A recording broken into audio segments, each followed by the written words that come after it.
What's up, YouTube? It's your girl Shani, and welcome back to the Women's Palace. So today we're going to be talking about 5 signs you're on the right path. Okay, so let's go ahead and jump into this. And the first sign is persecution. Okay, so when it's a sign that you are on the right path is if you get persecuted.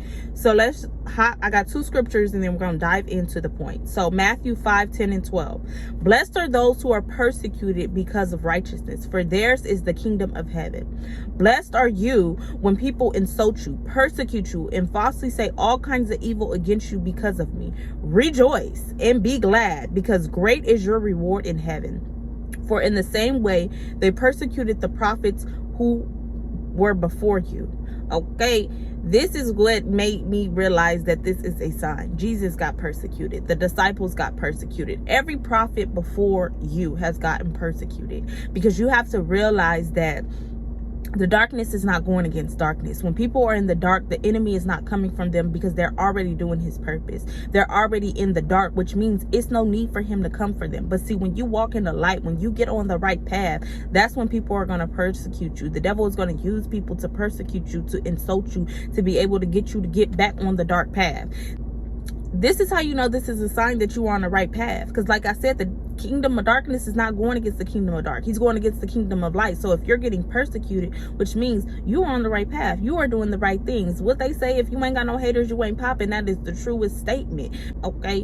1 Peter 4 and 14. If you are insulted because of the name of Christ, you are blessed, for the spirit of glory and God rests on you. When you gotta see, this is what God had to make me realize. He's saying the master, the servant is not greater than the master. If they persecuted Jesus, they gonna persecute you, right? See, when you get persecuted, that is a sign God is with you. They don't hate you because it's you. They hate you because of what's inside of you. Jesus, the light within you is Jesus, right? And the darkness does not like the light. So this is a sign that you are on the right path, because people are going to come for you. They're going to falsely accuse you. They're going to insult you. They're going to persecute you because you are on the right path. You are on the path to light. And what they say, misery loves company. The devil don't want you going to heaven because he can't go to heaven. Okay. So sign number 2, you're going to lose friends and maybe family. Okay, and this one kind of hit home for me, and let me tell you, these are not in order, but these are just what I have experienced being on the right path. Okay, and I got scriptures to back them up. So like I said, lose friends and family members, and maybe even family members. So let's dive into 1 Peter 4:2 and 4. As a result, they do not live like the rest of their earthly lives for evil human desires. This is you. You're not living. When you start to get on the right path, you're not doing what you used to do. You're not living into your evil human desires, your flesh, right? But rather for the will of God. You're doing God's work, which means you're on a narrow path. For you have spent enough time in the past doing what pagans choose to do, living in debauchery, lust, drunkenness, orgies, caressing, and detestable idolatry. They are surprised that you do not join them in their reckless, wild living, and they heap abuse on you. See, what I had to realize, when you were in the world, you did those things with people, right? That's a lot of people gain friends through indulging in sin together, right? But when you get on the right path, you stop doing these things. Like it says, you stop living for your human desires, but rather do the will of God, which means you are in the light.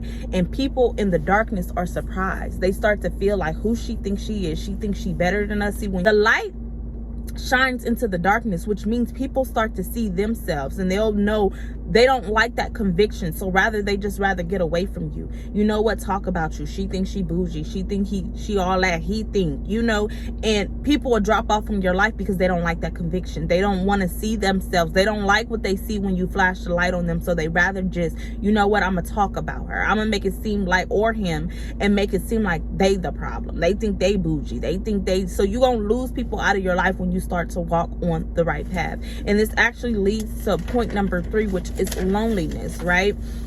And it says, but small is the gate and narrow the road that leads to life, and only a few find it. See, when I had to realize loneliness is a sign that you're on the right path, because not a lot of people are on a narrow road, which means you're not going to have a lot of people around you, because like I said, a lot of people are in the dark. When your light turns on, you will see how a lot of people are living in the dark. It is sometimes it's not always their fault. You got to realize the enemy has blinded people. And what I had to realize, God had to make me realize that Everybody got a point to time. You know, some people wake up later than you, some people wake up earlier than you, but you have to realize that a lot of people are in the dark. And when you realize that, you will understand why you are lonely. Because like God says, what does the dark have in common with the light? How can they walk together? You can't. And that's why I said a lot of people are going to fall off your life, and it's going to be lonely when you're on the right path, because only few find the narrow road. And see, what God also told me was, he created us to be like eagles, right? I want you guys to go look up the eagle. The eagle flies high. It's the only bird that flies the highest, right?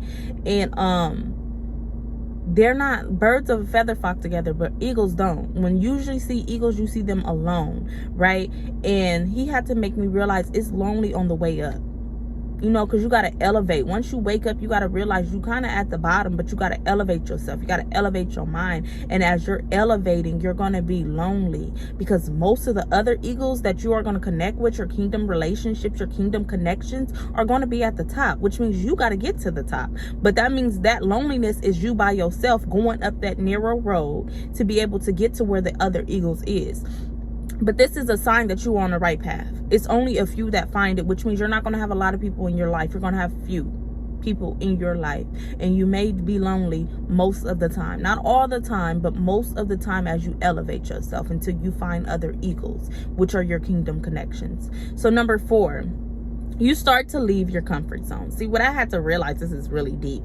God is not in your comfort zone. God is going to command you, like Joshua 1:9 says, have I not commanded you, be strong and courageous? Do not be afraid. Do not be discouraged, for the Lord your God will be with you wherever you go. God is calling you out of your comfort zone. But I had to realize, God ain't in a comfort zone. He's going to call you higher. The things that, you know, the world put on you, oh, I'm shy, or I can't do this, God is going to take that stuff off. You must not know who I am. I'm a big God. You got to get out your comfort zone. You can do it.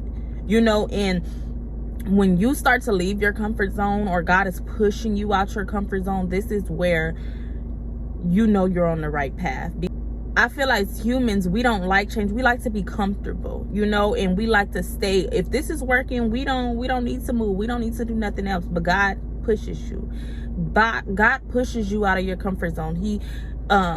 He pushes you to do more than what you think you can do, you know, and this is a sign that you're on the right path, because if you're in the darkness is comfortable in their sin. They're comfortable in indulging in this, but God is going to push you. No, you can be better. You can do more. This is a sign that you are on the right path. You start to leave your comfort zone, because like I said, being in the world, most people get comfortable, they get stagnant, they get stuck. But God is going to call you to higher heights. He's calling you to new heights, which means you're going to have to get out your comfort zone.